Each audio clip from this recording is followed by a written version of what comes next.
Hello and welcome everyone to week 6 of the course of Secure Communication Part 2. So we will discuss the assignment questions posted on NPTEL website for week 5 first, and then we will see brief overview of the topics that was discussed in week 6. Okay, so let me share my screen.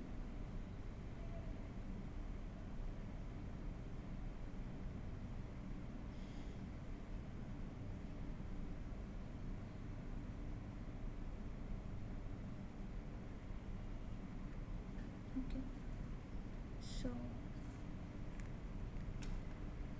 we will briefly recapitulate the topics of week 5 first. So in week 5 basically two main topics are there. First is one round PSMT protocol and then multi-round PSMT protocol. So what is PSMT? First of all, if we recap once, so PSMT is perfectly secure message transmission. So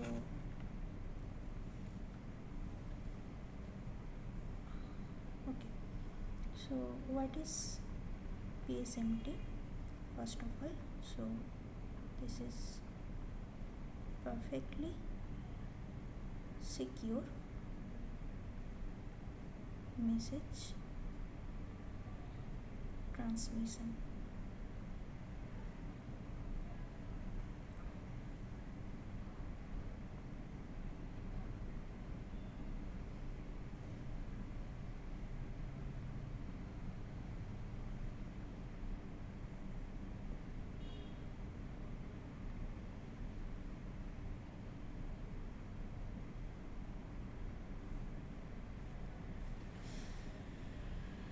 Okay, so here we have a designated sender party and we have a designated receiver party, and they are connected through n wires, so we call them wire abstraction, right? So basically there might be multiple parties involved on the way, right? So if we just think of all the set of all parties including S and R to be a graph representation, where if there are direct private communication channel available between two parties, say A and B, then we consider it as a wire between A and B.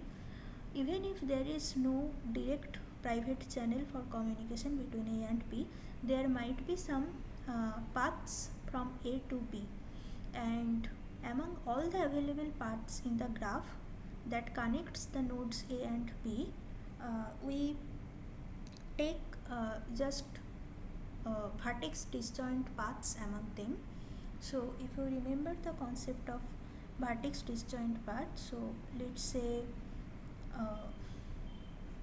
there is one path between A to B which is like this, and there is another path which is like this. So let's say this is node C, this is node D, this is node E. So although there are two different paths here between node A to node B, you can see one is A to C to D and then B, and another is A to E, then D, then B.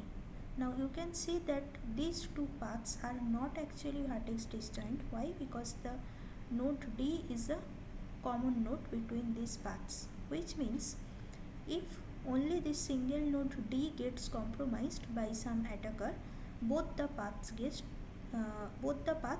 compromised, right?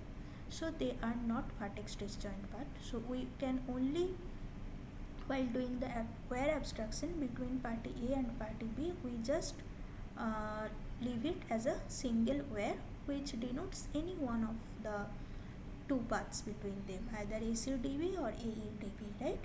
But this is just one available path between A to B for communication. So this is how wire abstraction is done.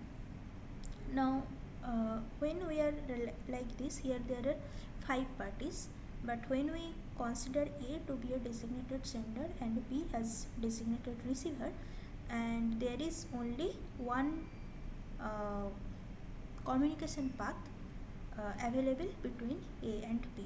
Like this, for any graph containing some n number of parties, if we point out two parties as designated sender and receiver, we get some wire abstraction between them. Now let's say, so just by deviation from the notation, I just told that there are total n number of parties. Leave that, but let's say between two designated sender and designated receiver, we have some n number of wires. So after doing the wire abstraction between two parties, we have got n number of vertex disjoint paths or n number of wires that connects these two parties. Now among them, if we consider a t out of n malicious corruption scenario, then among the n wires, at most t wires can be corrupted wires, maliciously corrupted wires, which means if adversary gains control of somewhere here, then it can effectively change the data on the wire and make R receive some wrong information, right? Maybe from here S is sending M, but R will receive some M dash because in the meantime the adversary come to play and changes the message M to M dash, like this. So among the n wires that are abstracted between two parties S and R, at most T can be corrupted. So notice that here by default we are assuming S and R to be just honest, or more particularly we assume S to be honest while considering PSMT protocol. The sender's duty is just to broadcast the data through all the n channels. Now adversary may attack any t of them or at most t of them and change their data, but we want to ensure that the receiver, even if it receives wrong information through at most t wires out of n wires, still it will be able to recover the actual data that was sent by the sender. So necessarily two concepts are available here. One is correctness of the transmitted message. This you can also call reliability, and another is security or privacy of the transmitted message.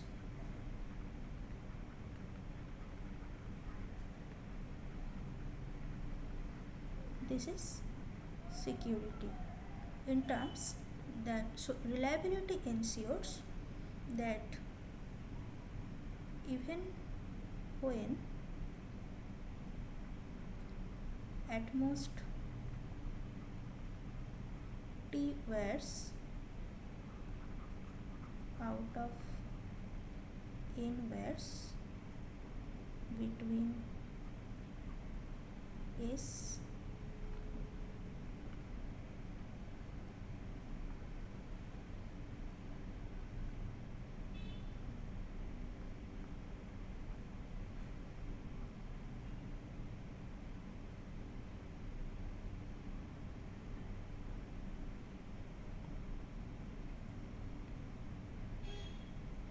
between S and R are under adversary control, that is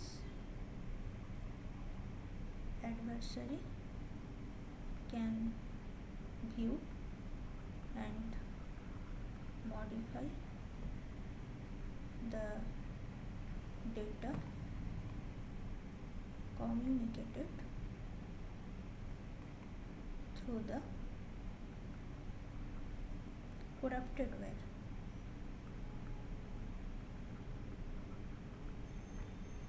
So even when this happens, right? So even when at most t wires out of n wires between S and R are under adversary's control, that is, adversary can view and modify the data communicated through the corrupted wires, right? Even then, basically,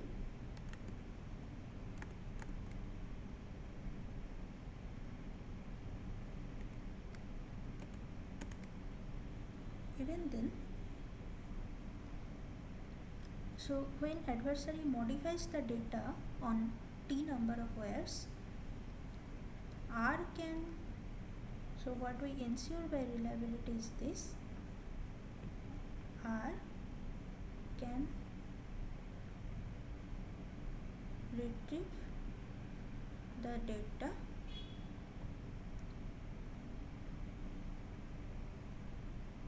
sent by S. So this is what we mean by reliable transmission of the message. And by privacy, what we mean that even when at most t wires are under adversary's control, data communicated through t wires does not leak any information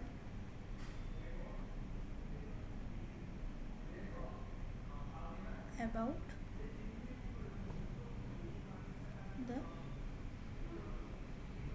message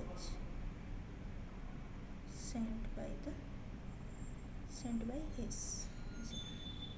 So here we ensure that the message remains private in the view of adversary. Even if adversary gets control of at most t wires out of n wires, it will not be able to learn the value of the message M that sender S basically sends to receiver R. So these two are main properties of PSMT protocol. Now if you remember, we we actually saw two kind of PSMT protocol. So we have been acquainted with two types of PSMT protocol. First is only one round of communication, but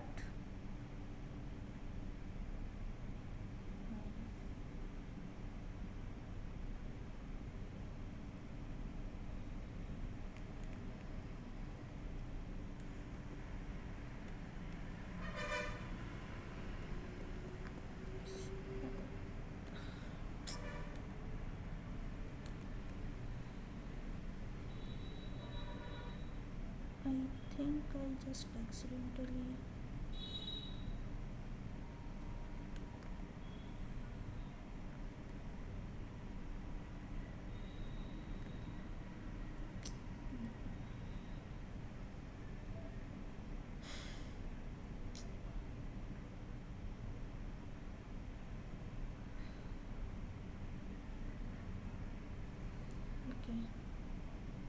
just the annotation got deleted accidentally.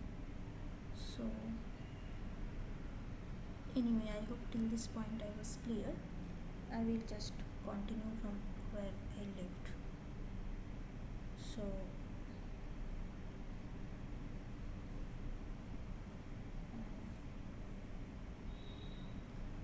So we were talking about two types of PSMT protocol, right?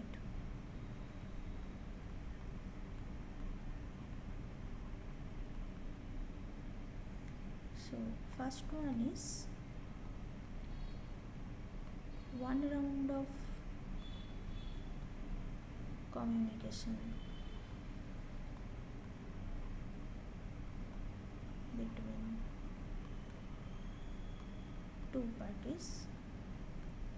So there is S and there is R. Only one time data will be sent, and so sender starts sending some M. There is some noise involved in the channel, and after, it's not noise, so basically adversary controls the communication channel and it might change the data M to M dash. So receiver receives M dash, but it is able to recover back M from M dash, right? So that kind of one round communication can happen between two parties while ensuring reliability and security of the message. However, it can support a lower corruption threshold, namely n greater than 3t. Okay, or in other words, t less than n by 3. And another is multi-round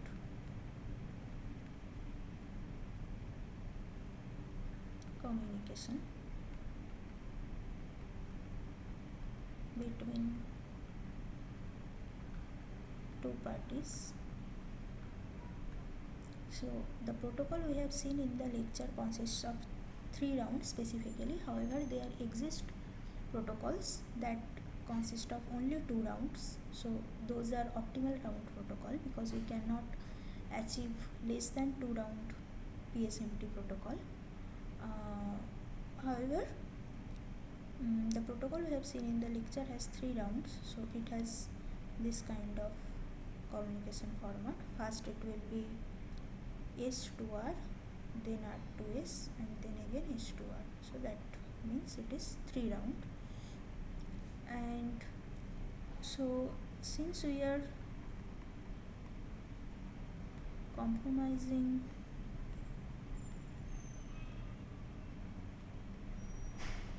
on number of rounds, so 3 rounds is more than 1 round of communication, so we are compromising in the number of communication rounds.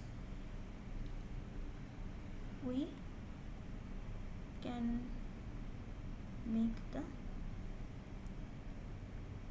corruption threshold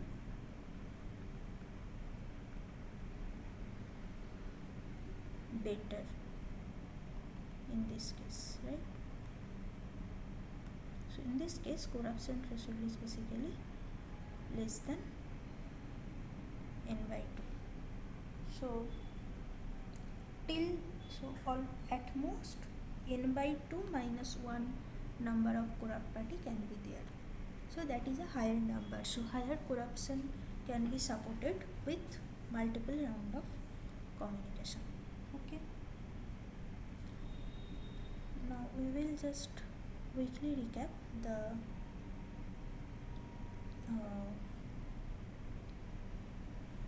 way one round PSMT protocol gets executed. So very interesting but simple protocol it is, using Shamir secret sharing and also the concept of Reed-Solomon decoding. So what essentially is done is this. So we are discussing one round PSMT, right? Perfectly secure message transmission. Here we have the sender, and also sender has some message of the form, say M1 to MT. Okay. can consider it to be a chunk of t number of message such that each AMI is a field element. Okay. Now with this message to send, the sender does the following. So sender samples, so basically what sender does, it consider these values to be coefficient of a polynomial, right?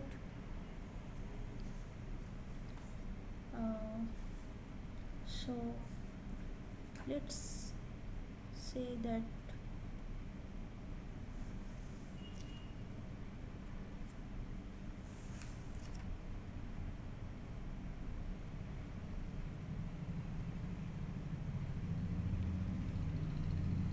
so let's start with total t plus 1 number of chunks. So start with m0 for example. Now just following the Reed-Solomon encoding, what would be the message encoding polynomial? It will be something like this, right?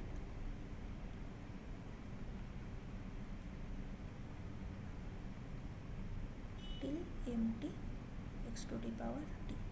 On the other hand, you can view it as if it is a Samir-Secret sharing polynomial for t out of n sharing, where involvement of at least t plus 1 parties is required for reconstruction of the secret. So it is the Samir-Secret polynomial for secret m0, where m1 to mt would be some randomly chosen field elements. But in this case, when the sender has this message to send to the receiver, sender expresses it in terms of message encoding polynomial, and then it computes the shares. So as we already said that there is where abstraction between S to R, right? So let's say there are some n number of wires, right? Where 1, where 2 till where n, and among them at most t number of wires can be corrupted. Sender is essentially honest. Now evaluation of this polynomial at point some alpha 1 is, let's denote it with C1. This is communicated through where 1. This gets communicated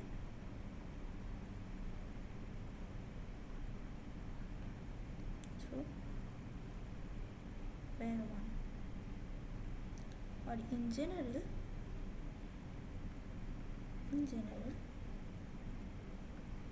Ci equal to fm of alpha I, this gets communicated through where I. Okay. Now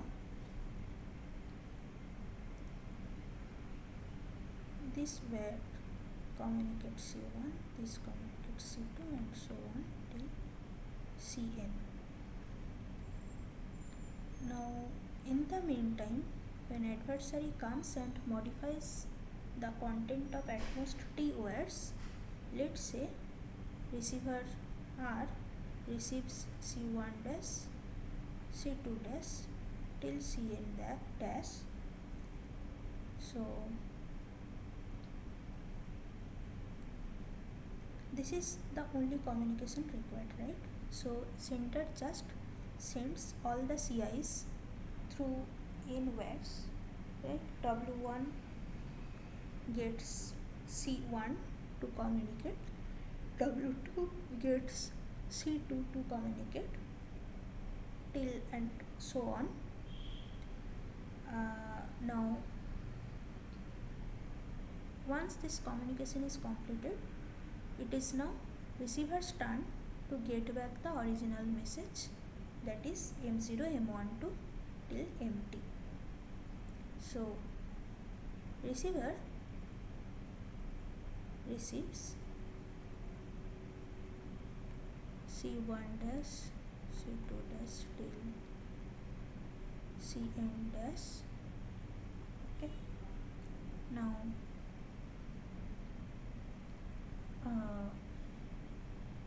clearly Ci is equal to Ci dash if where is not under adversarial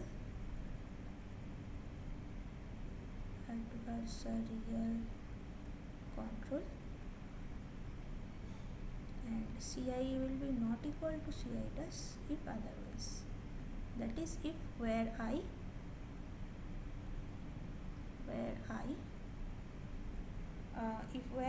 is not under control of adversary, then Ci is equal to Ci dash. But otherwise, if the where is indeed under adversarial control, adversary can modify the data flowing through the channel and it becomes some Ci dash distinct from Ci. Okay. Now it is receiver's turn to get M recovered back from C1 dash till Cn, among which Ci is not, it is receiver's turn to get the message M1, especially starting from M0, message M0 to MT recovered from C1 to Cn, among which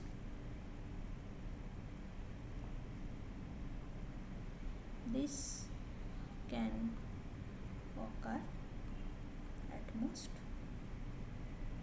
t times, because at most n number of wires are corrupted. Most t times. Clearly we can view it as a Reed-Solomon erroneous code word. So this was the data word,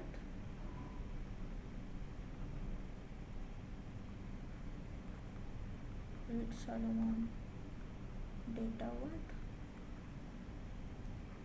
Then you form basically Reed-Solomon code word,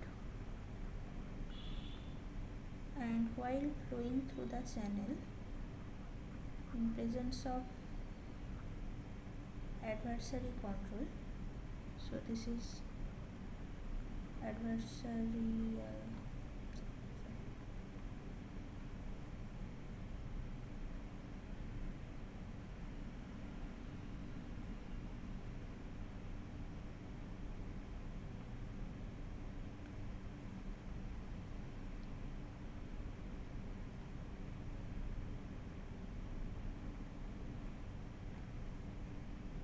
and after adversarial control is there and data gets modified, it gets changed to some C1 dash to Cn dash, where at most t entries Ci and Ci dash can differ.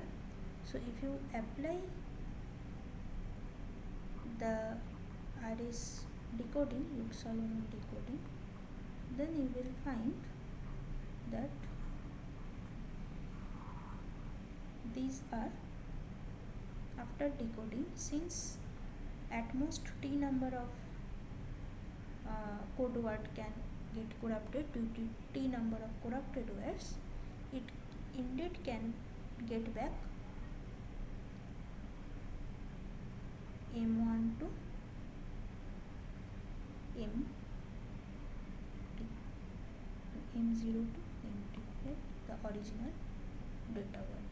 So this actually was RS noisy code word, and this RS decoded data word. So this is retrieving back the message from the encoded numbers. So this is like application of Samir secret sharing in terms of keeping the message private. So this is like whatever is getting communicated through the channel, that is like the secret shares of n parties with respect to secret M0. You can think of that. Now since the adversary can see at most t number of words, right? So it can read the entry of at most t number of words, but to reconstruct the Samir secret share, an adversary needs to know at least t plus 1 number of secret shares. So by Samir secret sharing, the adversary will never know anything meaningful about the polynomial coefficients. In short, if we don't keep it to the constant term of the secret only, in general any coefficient of the polynomial could be retrieved back by the help of t plus 1 values flowing through the channel. But since only t channels can be under adversarial control, not more than that, adversary will never get access to t plus 1 channels together. It can access at most t channels. So the coefficients of the message polynomial gets remains hidden to the adversary. So that is how message privacy is ensured by the secrecy of Samir secret sharing scheme. Also the privacy of also the reliability of message transmission, that is recovering the actual data sent by the sender from the received data received by the receiver, is done by the correctness of RS decoding algorithm. Also you notice that for the correctness of RS decoding, we saw that if k is the length of data word and if n is the length of code word, then n minus k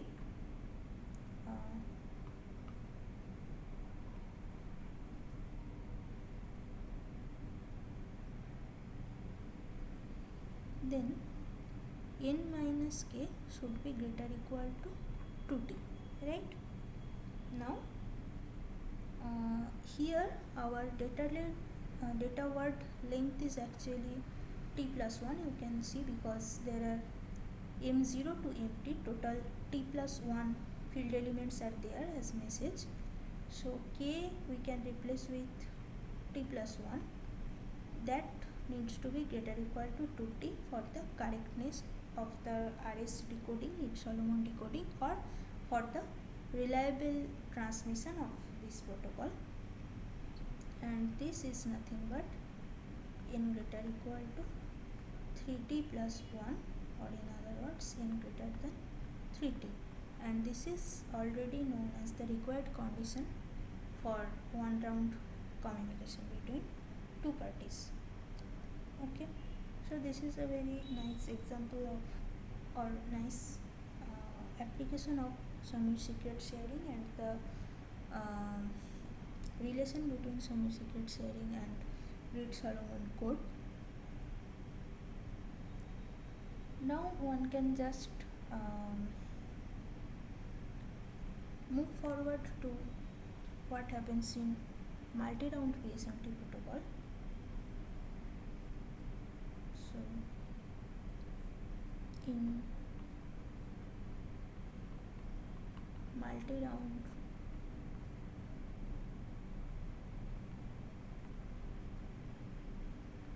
PSMT protocol, there on the one hand we are allowing more number of rounds between the two parties that want to secure the message transmission. On the other hand, we will be having a greater corruption threshold, that is T is only less than n by 2. This is better than T being n less than 3, because here by saying that T is less than n by 2, we mean that even more number of parties can be maliciously corrupt and we keep our system still secure against malicious adversary. So here for multi-round PSMT, basically we again will have designated sender and a designated receiver, right? And there will be wire abstraction from S to R, multiple wires or vertex disjoint paths going from S to R.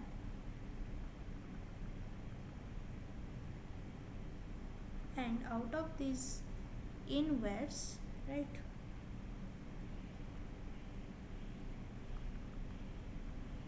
at most T can be corrupted, maliciously corrupted, which means they can tamper with data of these channels, right? So again the sender is honest party. It is by default assumes, because we are just concentrating on the channel, right? Whenever we talk about T out of n, here we are talking about the n wire abstractions. Out of them T can be faulty or they can just change something so that R receives a wrong value. Again the objective of R is same. It wants to receive the modified, like possibly modified message, but effectively it should be able to get back the actual data that was sent from the sender. To achieve this, this sender actually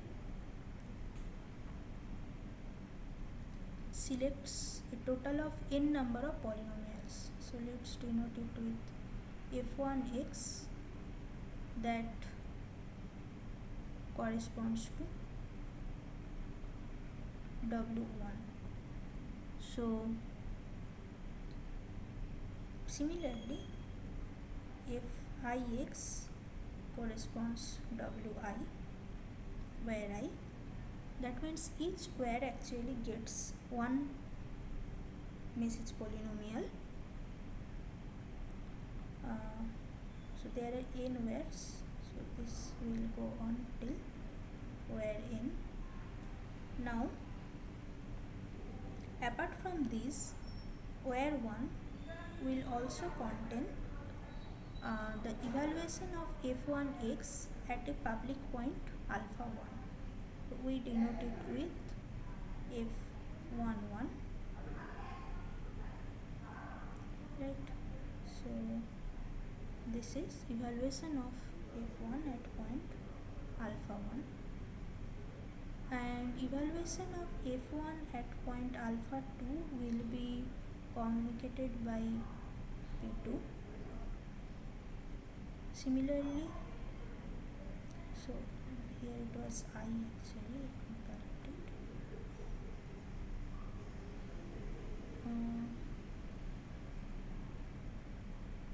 So evaluation of f1 at point alpha 2, it is denoted as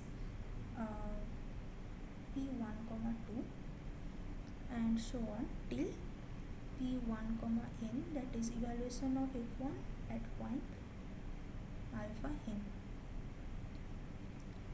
So as you can understand that the shares of the constant term of polynomial f1x are distributed over n wares now. Similarly, the secret or constant term of fix is also divided into n shares like this, and it so the protocol sends for each polynomial,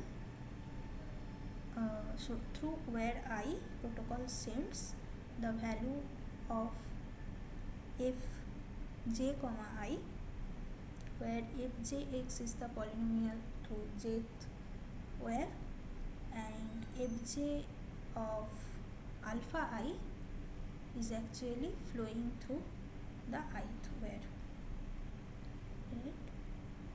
So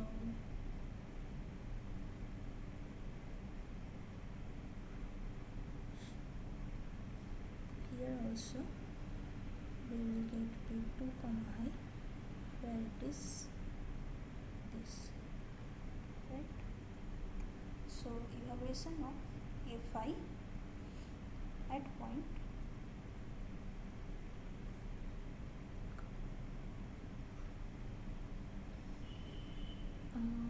so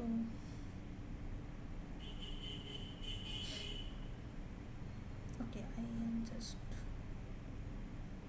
put this so to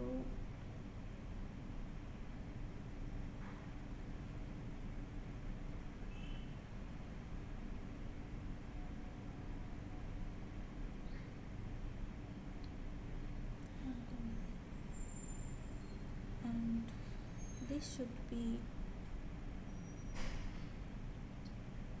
f, so let's denote it with j.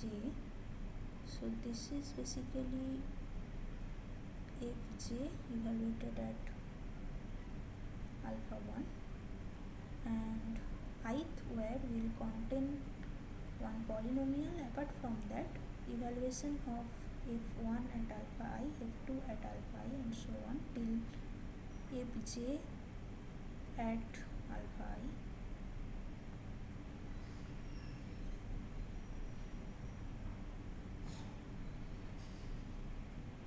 So this is where I, so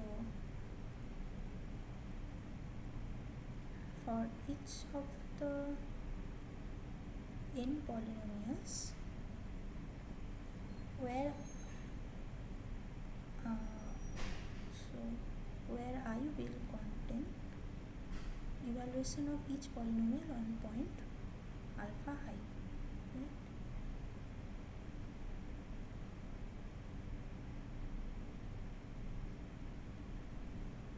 Evaluation of all point at alpha I. So this will be pi comma 1, this is pi comma j, and here again this is in where n the polynomial is fnx, and where n also communicates the evaluation of all the n polynomials at point alpha n. So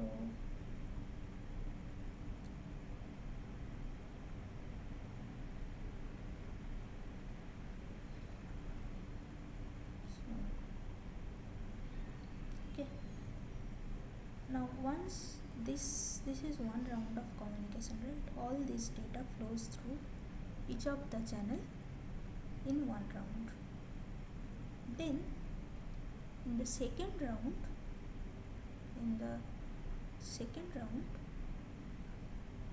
are actually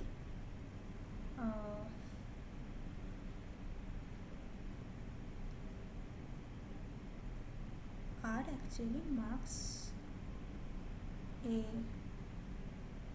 conflict graph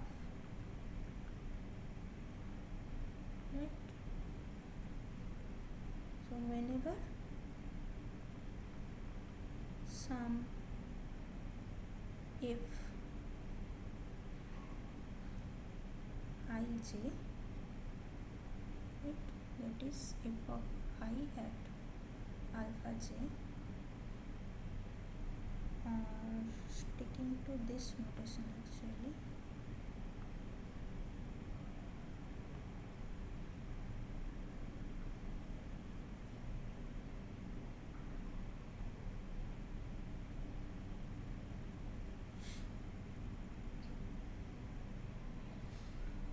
Evaluation of fj at I, right, this is nothing but pi comma j. So whenever this does not hold, right, that means either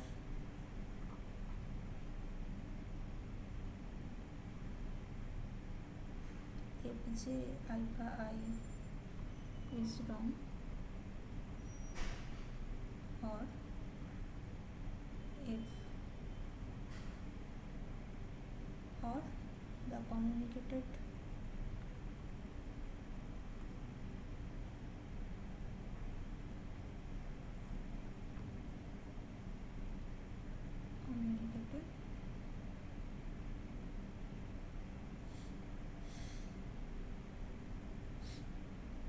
p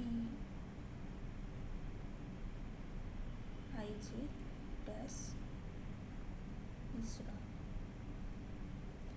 So whenever R sends this complete list to S, S can easily determine whether party I is corrupt, whether where I is corrupt or where J is corrupt or under adversarial control. So once in round 3, now S has already computed the corrupt set, so it will just broadcast the corrupt set through all the n available wires to R, and since n is greater than 2t,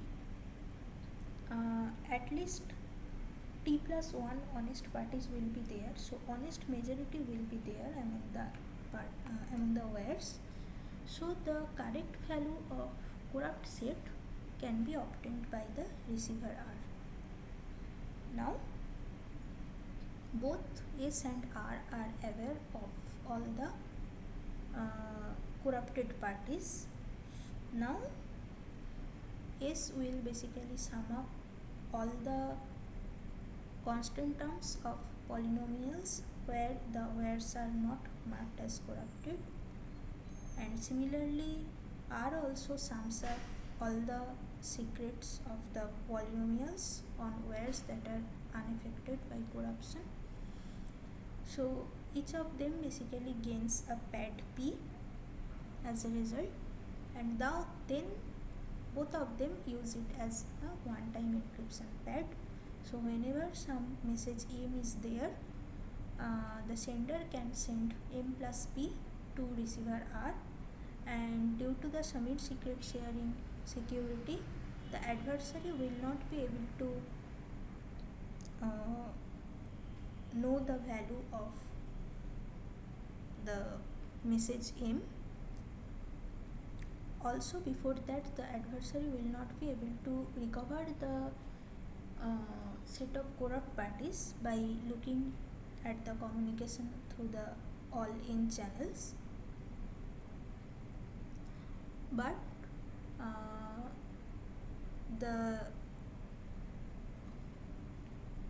the fact that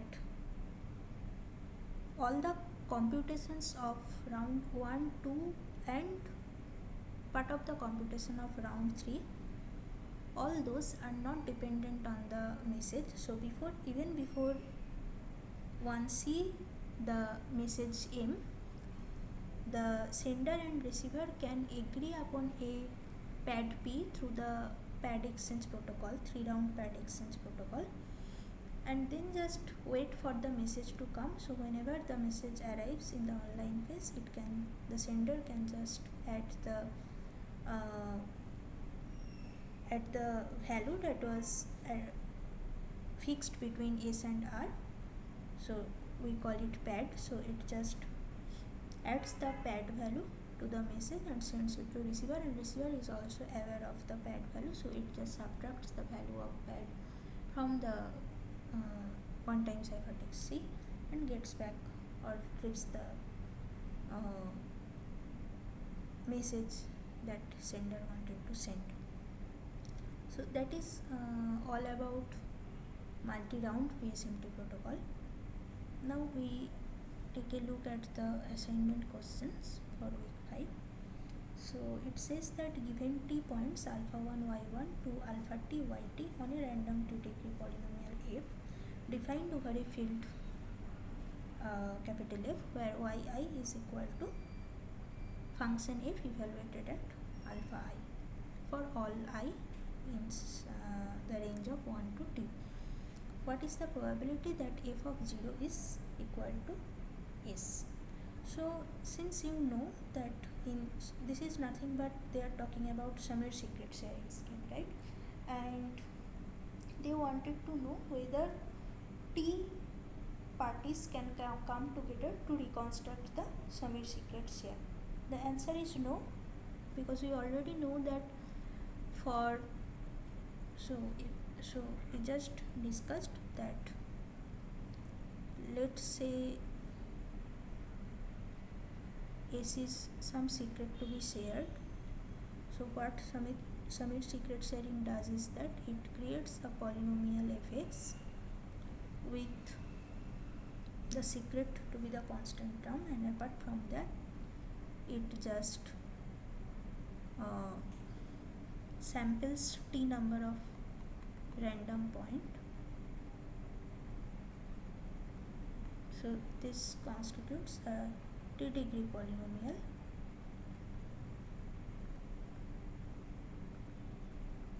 and it sends the value of n publicly known points. So evaluation of the function at n publicly known points, those are assigned to n number of parties as a secret share kept with them. Now we know by definition of Samir secret sharing protocol that at least t plus 1 number of parties are needed to reconstruct S by Lagrange coefficients. Okay. So here if you were given some t number of points like this,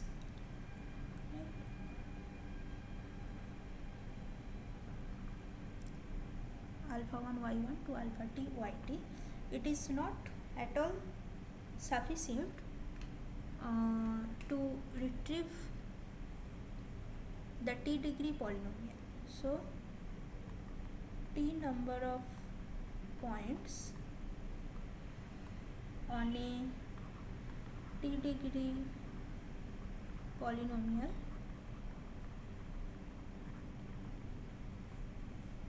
is not sufficient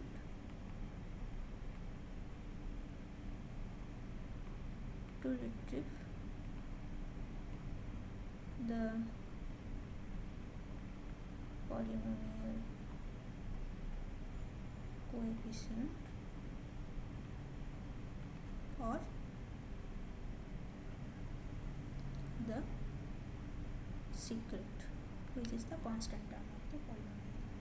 Since here only t number of points are available, so there is equal probability that the secret takes a value of field element 0 or field element 1 or so on. So if the size of the field is denoted, or cardinality of the field is denoted by this symbol, then all the elements in F can be a potential candidate for the secret of this polynomial. when we know only the t number of points on the polynomial. Whenever we know the t plus 1th point on the polynomial, we will be able to retrieve the whole polynomial or all the polynomial coefficients, and including the secret, of course, the constant term. But with t number of points, the secret s can take any value in the set f. So the probability that f0 takes on a fixed value s, that has the probability of nothing but 1 by cardinality of f. Right?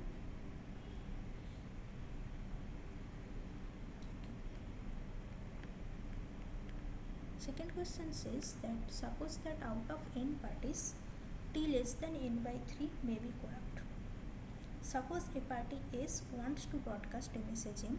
To do this, it uses submit secret sharing scheme and distribute points Si equal to f of alpha I, where f is picked uniformly at random, to each party Pi.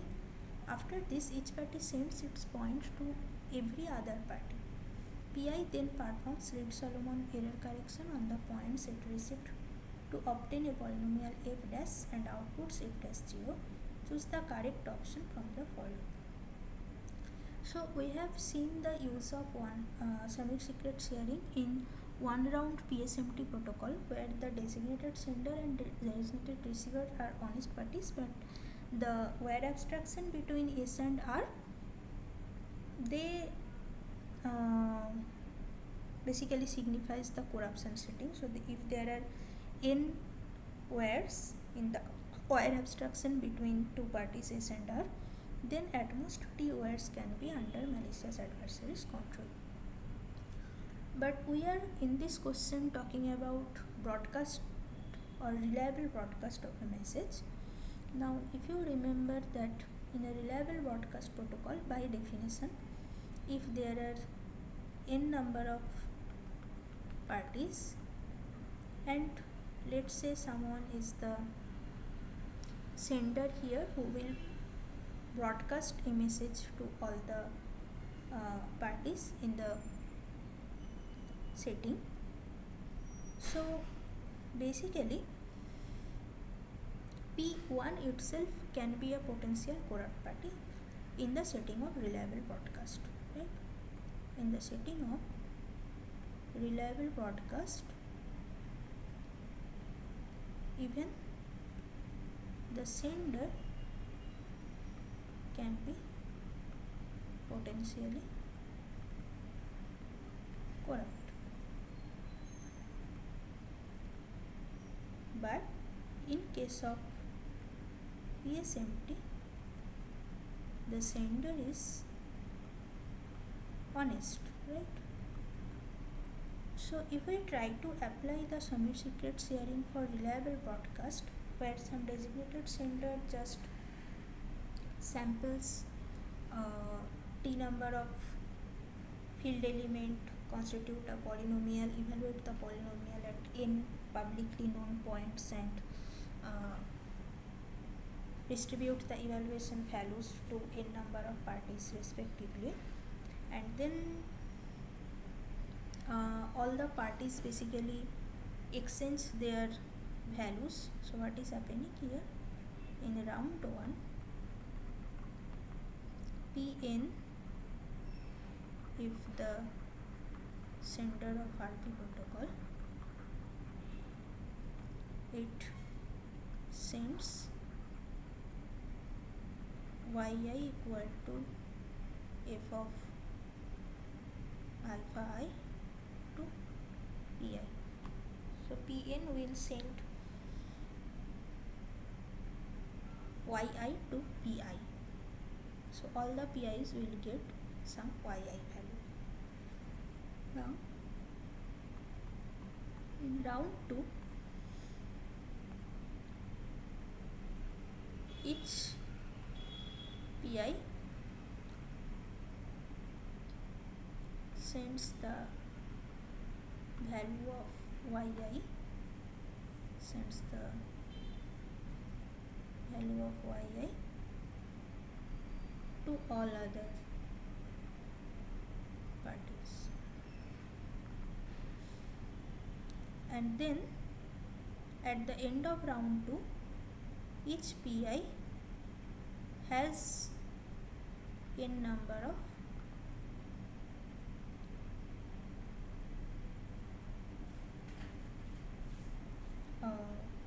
evaluations, right? So basically each pi has something like this: y1, y2 till yn. So this will not be exactly same as the one sent by the sender, so they can be y1 dash, y2 dash till y1 dash. Now one important point to notice here is this: so what each party then wants to do, it wants to apply the RS decoding to get back the message, right?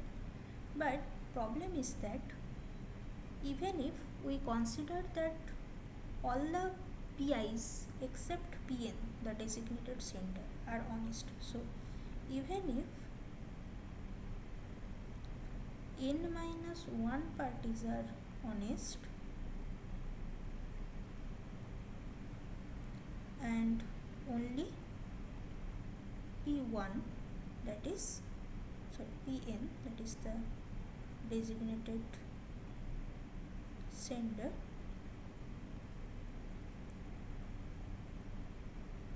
is corrupt.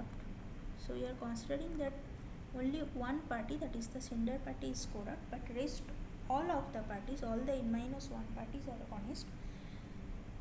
Even in this extreme condition, in round 1 only, Pn, being a corrupt party, can send completely different or wrong yi values to each of the PIs. So all the PI, even if all the PI except Pn, although they are honest, they will receive a wrong value from the corrupt sender and they will exchange the wrong values only among them.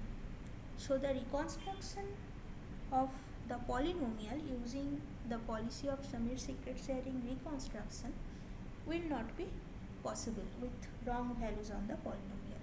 So it is inherently assumed when applying Samir secret sharing in PSMT protocol that the sender will always be honest. If the sender is honest, then of course all the honest parties will have a correctly decoded message value,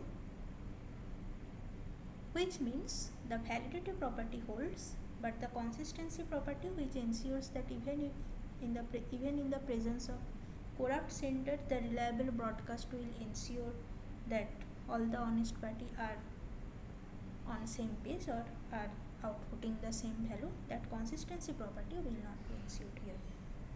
So the answer is that the scheme only satisfies validity.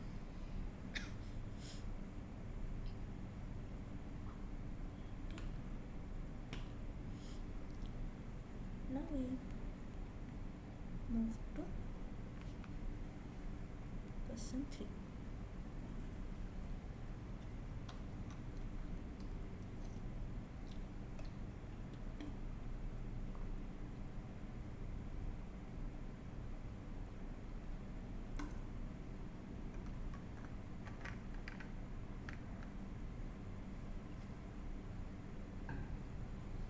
So question 3 says, match the following regarding PSMT protocols discussed in the lecture. The left column contains incorrect statements regarding PSMT protocol. The right column provides explanation why these are incorrect.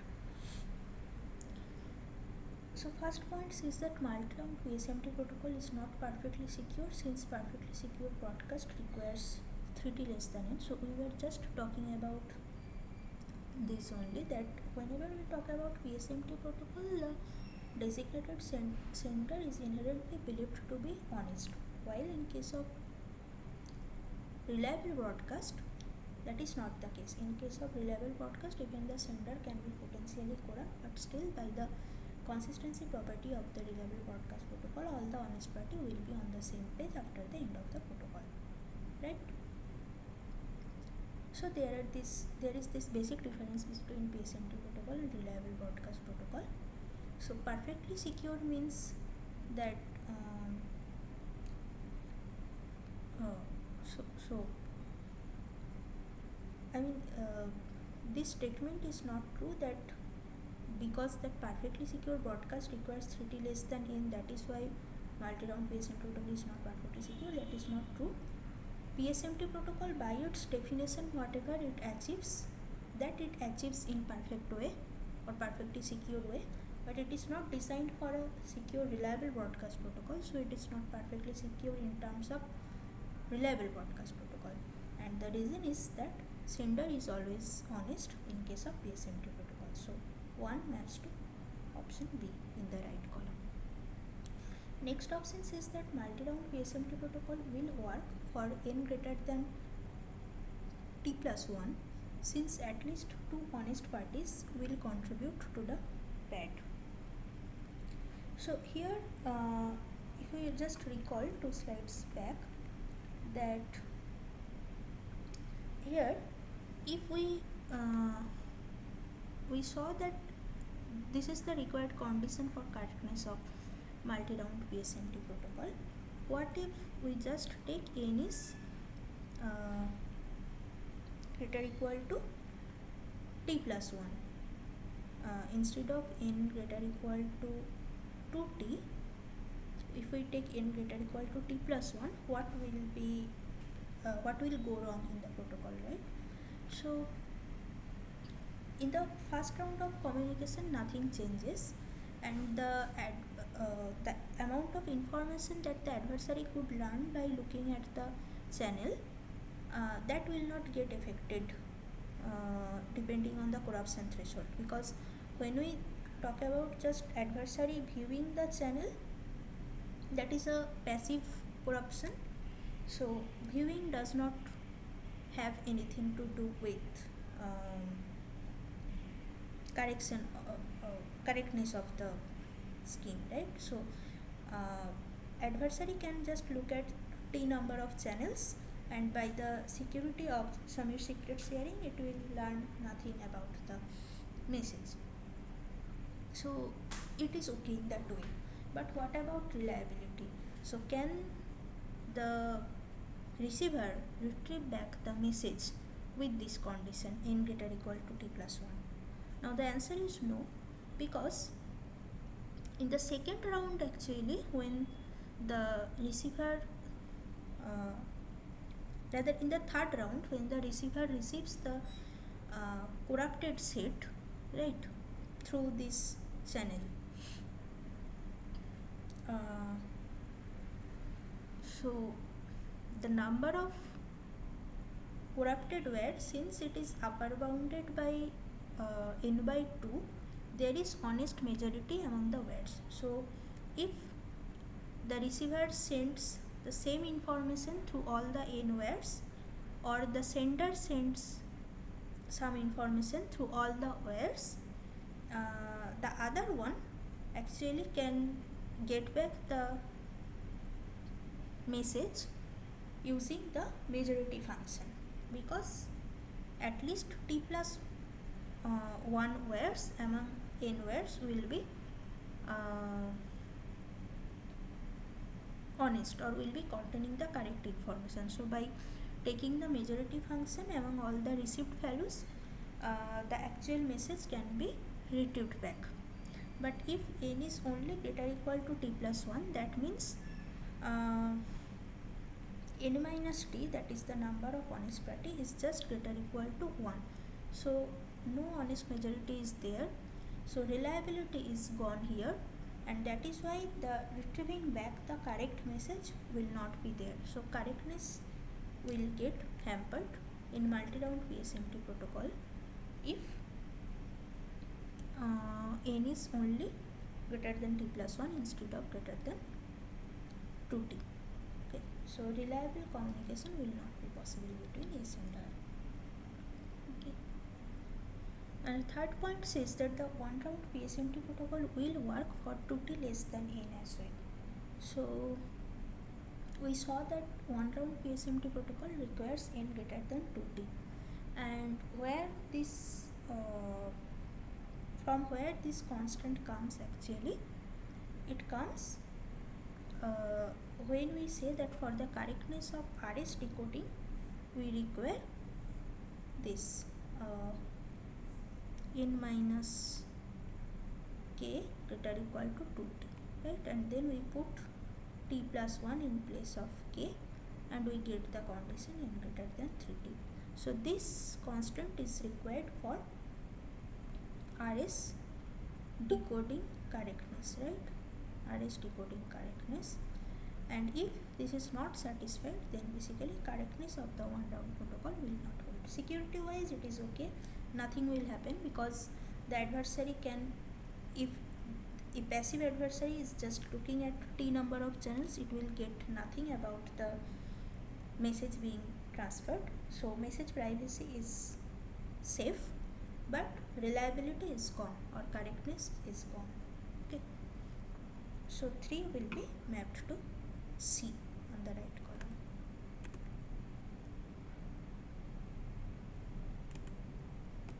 Okay, so 1B, 2A and 3C.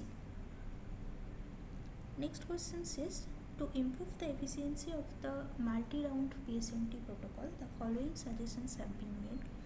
Suggestion 1, generate a random pad P using multi-round PSMT protocol offline, that is before the value to be sent is known. Then S uses only one round to send a message M by broadcasting, that is sending over all the wires or channels the value M plus P online. So after the value to be sent is known. So it says, so we were just discussing that in multi-round PSMT we have 3 rounds, first 2 round and also first part of the third round, where while calculating the pad P from the constant term of all the uncorrupted polynomials. So all those parts can be done, that is in short the pad exchange protocol. So before moving to PSMT protocol, the lecture actually discussed pad exchange protocol, right? So the pad exchange protocol can occur offline and both sender and receiver can agree upon some pad, and then when it comes the question of doing PSMT, perfectly secure message transmission, once the message arrives you just add P, so the sender just adds P to M and transmits the ciphertext M plus P through the channel, and the receiver can subtract P from C and get back M. So it is just the one round PSMT protocol in that case, right? P is already there with both sender and receiver. Sender just sends one single message to the receiver and is able to do the perfectly secure message transmission if you just offload all the computation of pad exchange protocol to an offline phase. So in this way you can improve the efficiency of PSMT protocol. You do not care about the computational cost of pad exchange protocol or communication cost of pad exchange protocol. You only care about the message transmission part, and for that you just need one round. Rest of the things comes from pad exchange, right? So then we can say that it is just one round PSMT protocol, provided all the pre-computation are done in the offline phase before the message to be sent is not is known, right? So suggestion 1 actually improves efficiency without compromising security. Suggestion 2 says, after the set C of corrupted parties is determined in round 2 of the PSMT protocol, suppose that P1 to PL are the constant terms of the polynomials given to parties in P minus C, right? So this notation includes all the parties in P which are not in C. So that is the honest party set, uncorrupted set, right? Okay, now S broadcasts L messages M1 plus P1 m2 plus p2 till ml plus pl in round 3, thereby sending L values. So in original protocol, what was done, if P1 to PL are the constant term of the uncorrupted Ware's polynomials, then it would sum up all of them and compute P and use P as the pad to transmit a message securely through the channel. But now instead of doing that, it is just using P1 to PL in raw to as a pad. So L number of pads are there and L number of messages you can simultaneously send to the receiver. So this looks like improving efficiency. So you are reducing the communication cost by L times. L number of message you are encrypting it, not really encryption, it is like one time encryption, right, one time padding.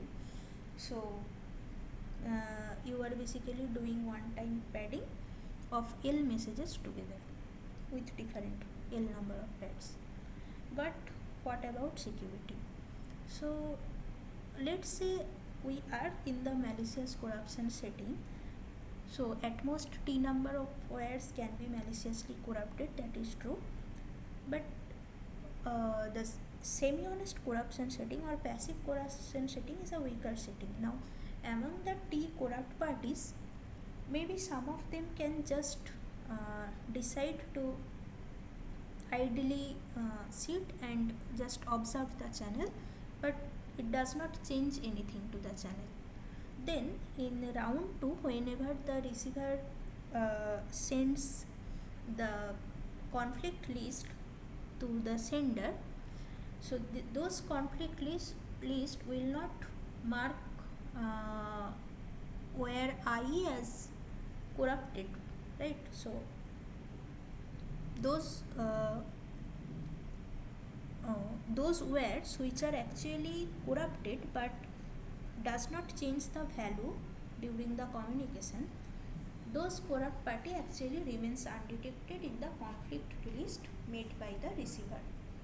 They will only get reflected if something is changed, right? The values flowing through the channel, if they gets modified, then only it is getting detected in the conflict list graph and in turn in the corrupted set prepared by the sender in the third round. So if content of some corrupted word does not get modified, then although that word is under adversarial control, in a passive way that gets undetected and it is considered outside corrupted set, corresponding PI value. So if where I is corrupted but it does not modify the content of first round communication from S to R, then conflict list coming from R to S does not contain any conflict involving where I, and as a result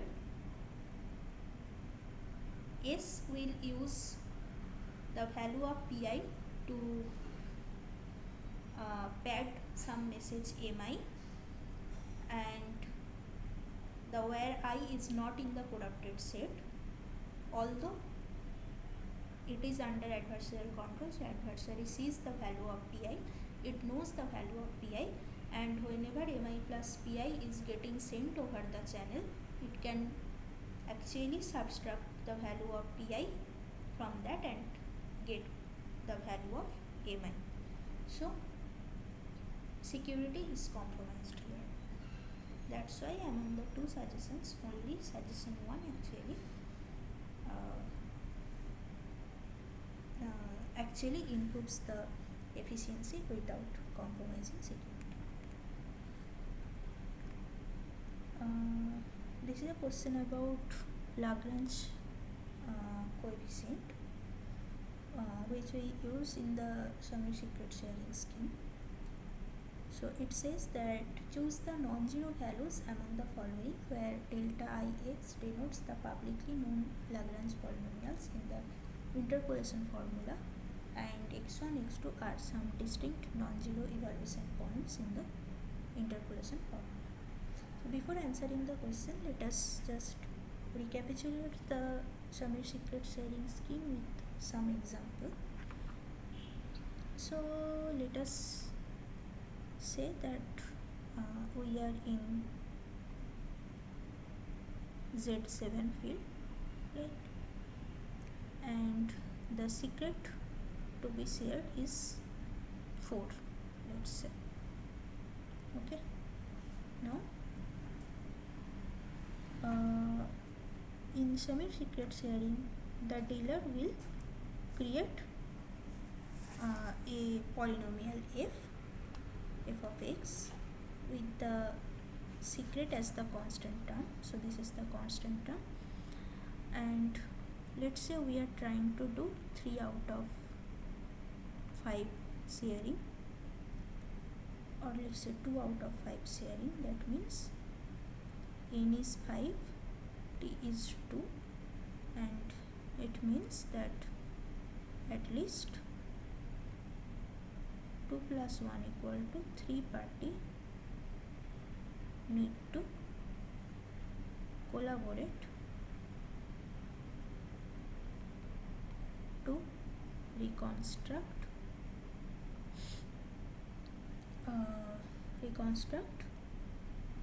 S, which is 4. Okay. So since t is 2, the dealer will form a degree 2 polynomial. So constant term is the secret, and it chooses some random element from Z7, this field. So let's just say it's 5x and some, let's say 3x square. Okay, so this is the polynomial. They are randomly sampled from Z7. Now this polynomial needs to be evaluated at 5 publicly known points. So let's say alpha 1 is 1, alpha 2 is 2, alpha 3 is 3, alpha 4 is 4, alpha 5 is 5. Let's say 5 parties are there. So P1 gets share, say y1, which is evaluation of this polynomial at alpha 1. This is nothing but f of 1, and we will apply mod 7. So this is 4 plus 5 plus 3, that is 12 mod 7, that is 5. P2 gets share y2, this is f of alpha 2 or f of 2 mod 7, and if you calculate it, you will get 4 plus 5 into 2, 10, that is 4 plus 10, 14, and 2 square is 4, 12, 14 plus 12, 26 mod 7, that is 5. P3 gets share y3, is f of 3, so this is 4 plus 5 into 3, 15, 15 plus 4, 19, and 3 square into 3, 27, 27 plus 19, that is 46, right? So 46 mod 7 is 4.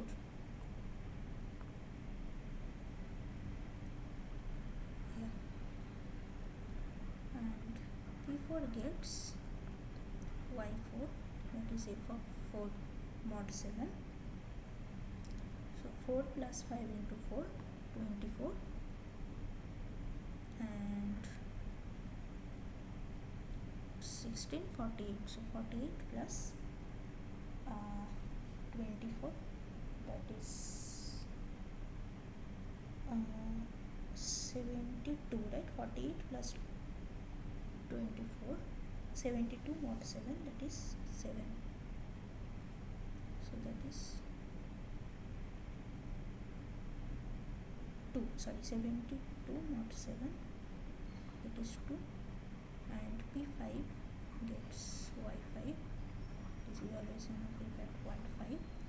4 plus 5 into 5, that is 29, and 5 square into 3, it is 75. 75 plus 29, that is 104, right? So 104 mod 7, this is nothing but 6.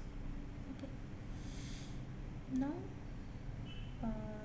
the secret 4 has been given to P1 in form of CR5, given to P2 in form of CR5, given to P3 in form of CR4, P4 CR2, and P5 CR6. That is the sharing is done. Now for reconstruction, any three parties should come together for the reconstruction, and that's a Lagrange coefficient construct. Okay? So let's say P1, P2 and P4 are trying to reconstruct. So we need Lagrange polynomial L1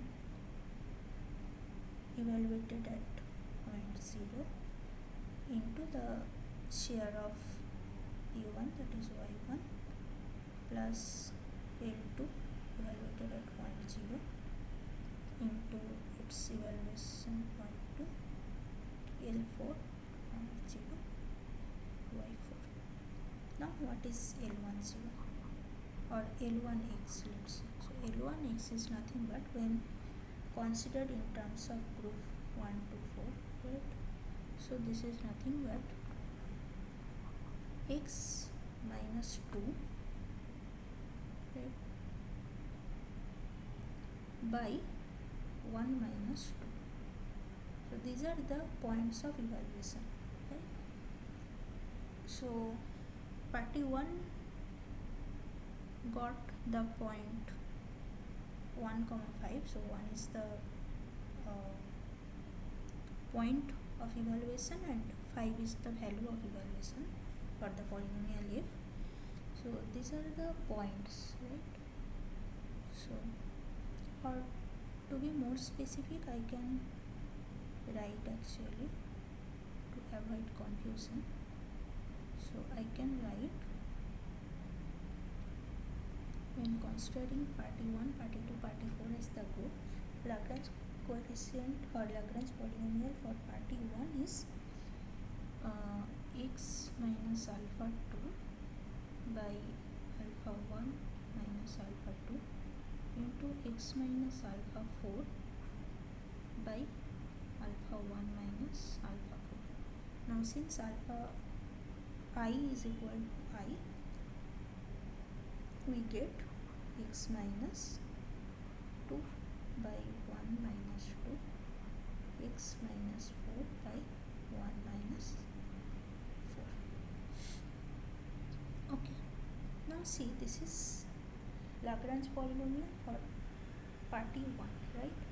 Now if the evaluation point is equal to the input of party 1 only, that is if it is equal to 1, then the value of L1x is equal to 1, right, which is not 0.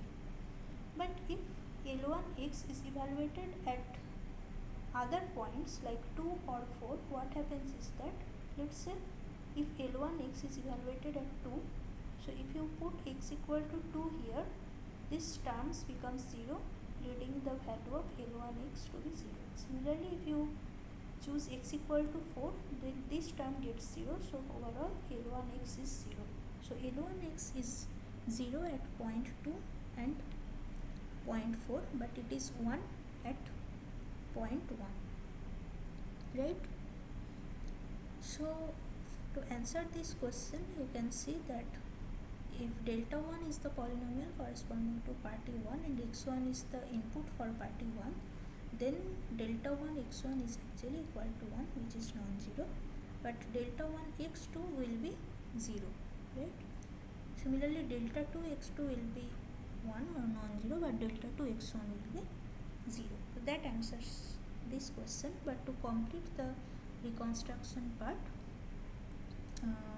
Here L to x will be in similar manner. This is x minus 1 by 2 minus 1 into x minus 4 by 2 minus 4, and L3x is L4x is x minus 1 by 4 minus 1 and x minus 2 by 4 minus 2. So this is, if we put 0, x equal to 0 here, so we get 8 into 3 inverse. So 3 inverse mod 7 is 5. So 8 into 5 mod 7, that is 40 mod 7 is 5. Here if you put x equal to 0, you get 4 into 2 inverse, and 2 inverse is 4 mod 7. So 4 into 4 is 16, 16 mod 7 is 2. And here it is, and also there is this minus symbol here, so this is basically minus 2, right? This is minus 2, and here this is 2 into 3 into 2, that is 6, so 6 inverse, and 6 inverse is 6 mod 7, so it's 12 mod 7, that is 5. So together if we combine, so L10 is 5 into the value of y1 is 5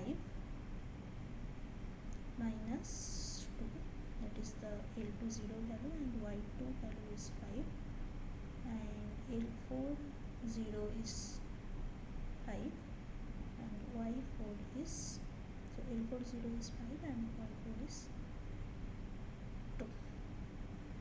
So 25 plus 10, 35, 35 minus 10 is again 25, 25 mod 7 is 4. This is the secret recovered, right? So that is how Samir secret share works. Now talking about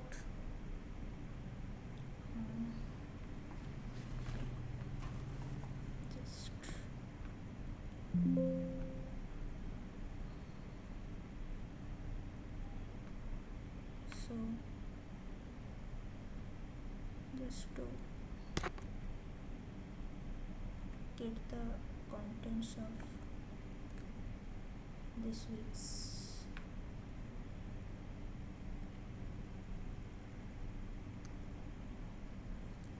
content.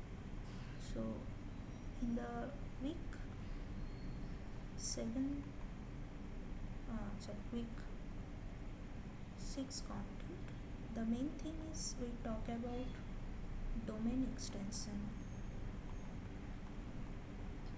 right? Domain extension of perfectly secure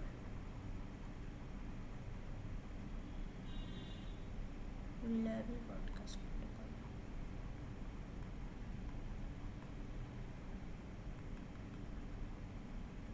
Now so they discuss it in a step-by-step manner.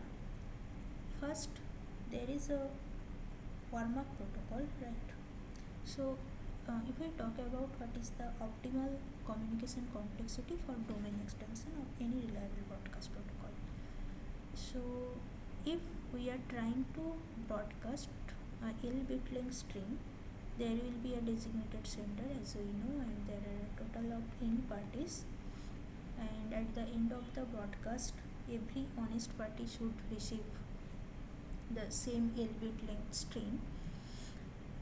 Now since there are n number of parties and the sender essentially wants to send the L-bit length message to everyone, so the optimal cost is order of n of L. So at least that much cost will be required for any efficient or any reliable broadcast protocol for L-bit length string, right? So previously in Tarpin Cone domain extension, right, Tarpin Cone domain extension protocol, we got complexity of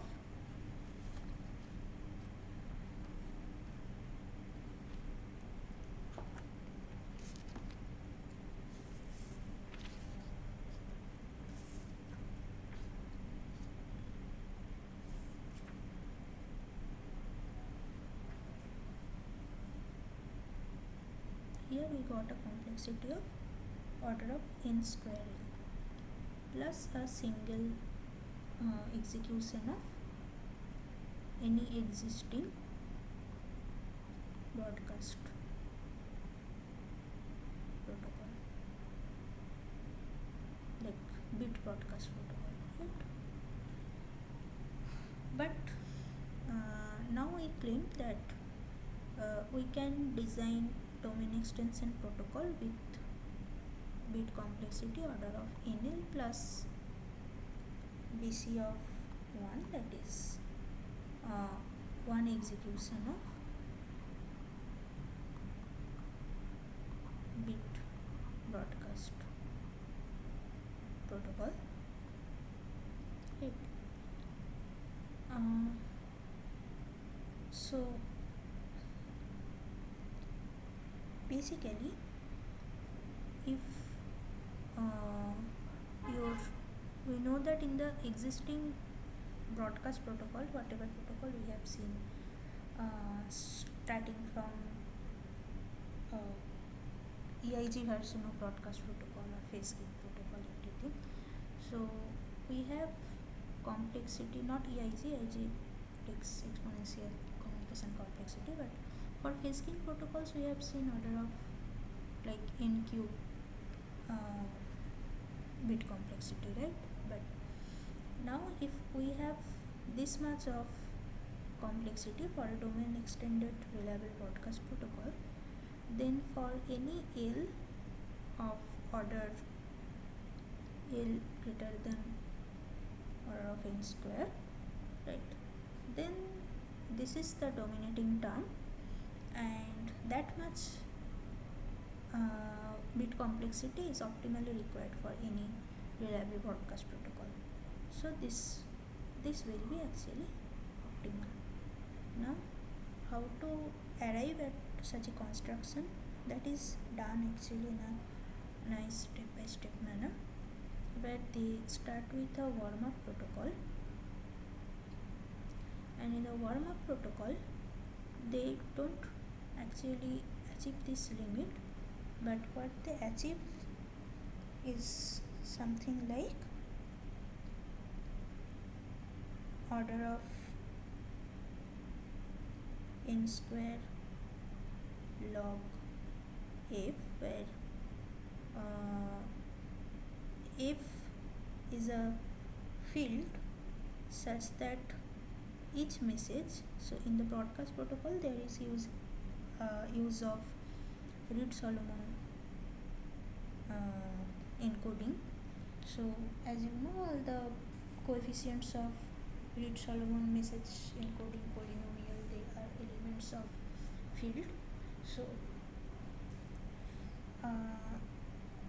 corresponding to that field, so the warm-up protocol has complexity of order of n square log f plus bit broadcast protocol requiring n square number of bits. So basically this means n square number of bits to be broadcasted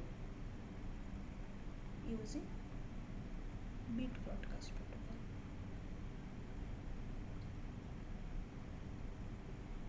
Now here there is no dependency on L, right? No dependency on L, and here the message size for the warm-up protocol, it is actually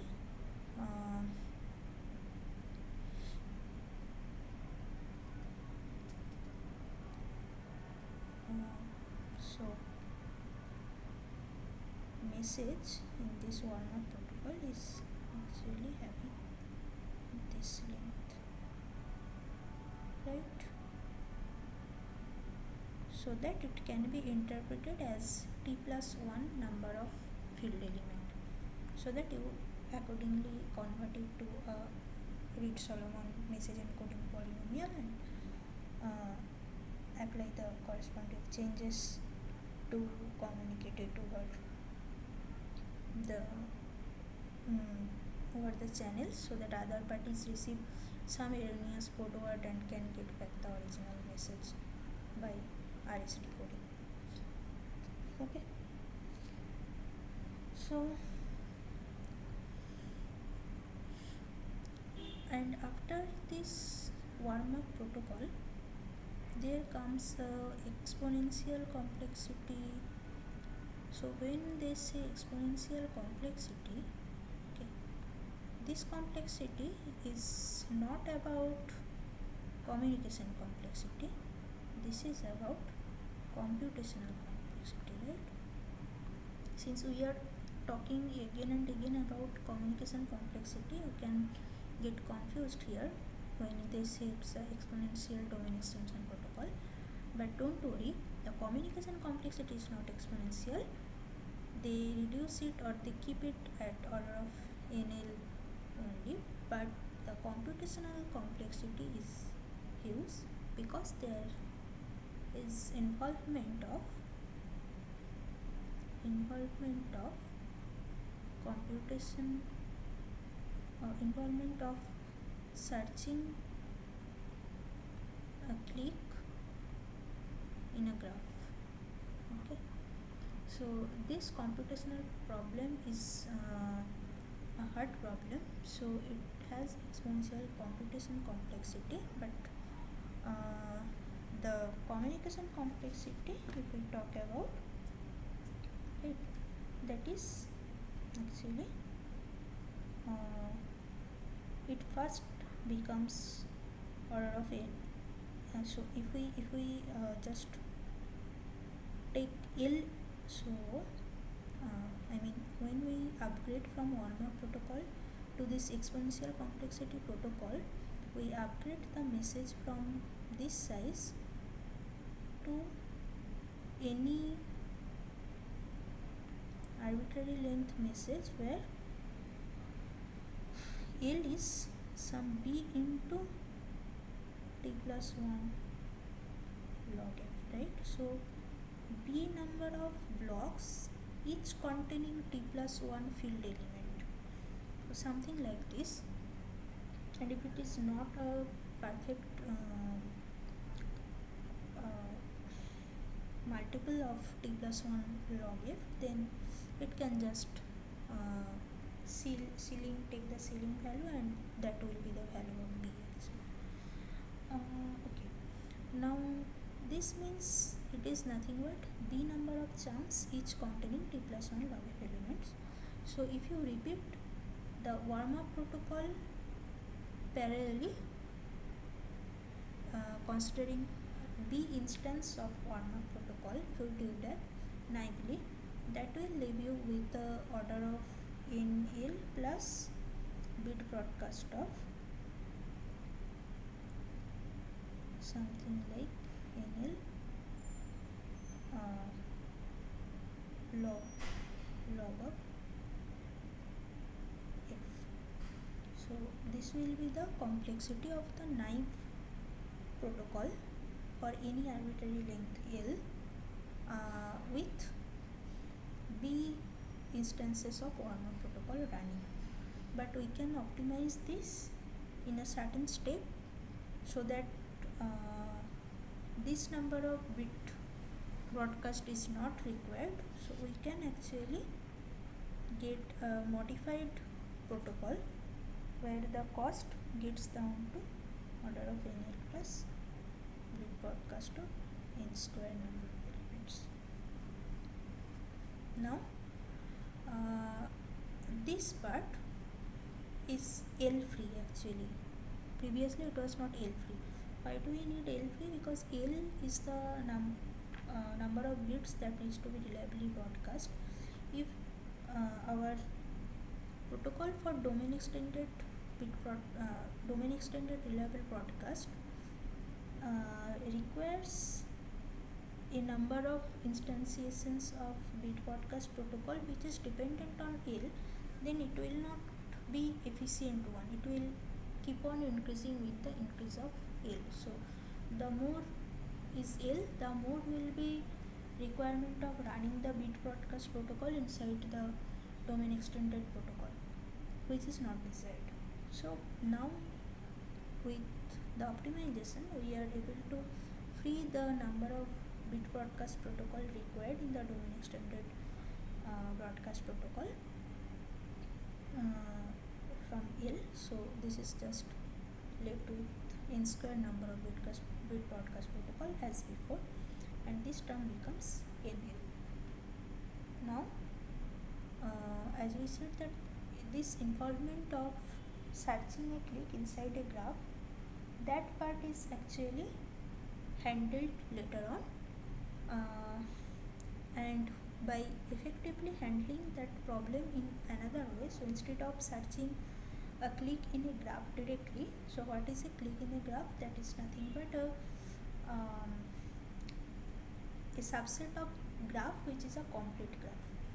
So you know what complete graph is. If there is n number of nodes in a graph and each of them are connected with each other, for example in a 3-node graph, this is a complete graph because this node is connected with other two, this node is connected with other two, and this node is also connected with other two. If we talk about 4-node complete graph, then this is an example of 4-node complete graph, right? So each node has connection to all other 3 vertex here, and similarly if we talk about 5 vertex, then it looks like something like this. So from each vertex all the other 4 vertex needs to be connected. So this is a 5 vertex complete graph. Now if in a bigger graph you can find such a subgraph which is complete, so let's extend it to a bigger graph, something like this. Now this node is connected with 3 of the other nodes in the graph. This is also connected with 3 of the other nodes in the graph, but all over in this graph, this part is a subgraph which forms a complete graph. So this is called a clique of 5 nodes in the bigger graph. This is what the clique is. Now finding a clique is a hard problem, so we, instead of directly searching for a clique, we convert the problem to a problem of searching empty star graph, right? And this is nothing but some structure where we have a, so this is a, we call a graph empty star graph if in the graph there will be a clique with size at least n minus 2t, and there will be another subset of vertices. The set is called D, such that D has cardinality at least n minus t, and D contains C, that is C is a subset of D, and each node in C has an edge with every node in D. Okay, so let's say this is a clique and there is a node, such that each node in C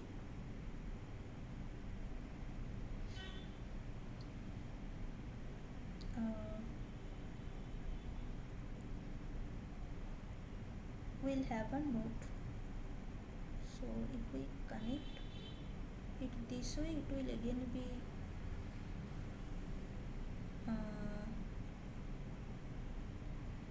complete, right?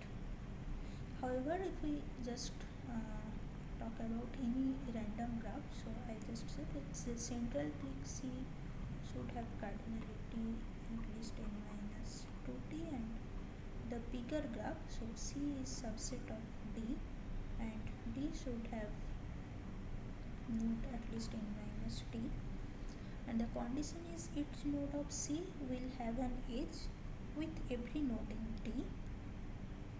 So then, so it may be the case that the nodes in D also form a clique, otherwise it is not necessary.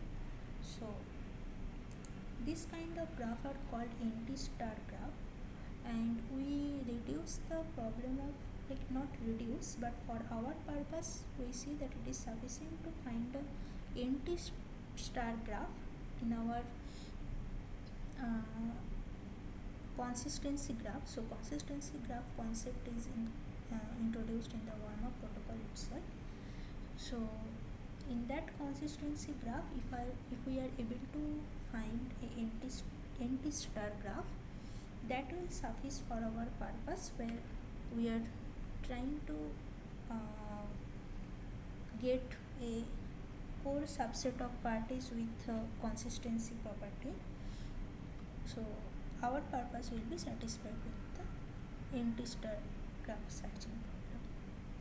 So with that, we further optimize our domain extension protocol for perfectly reliable broadcast, and we achieve this optimal condition for reliable broadcast. Okay. So we'll see detailed problems on this in the next tutorial session. So thank you for listening.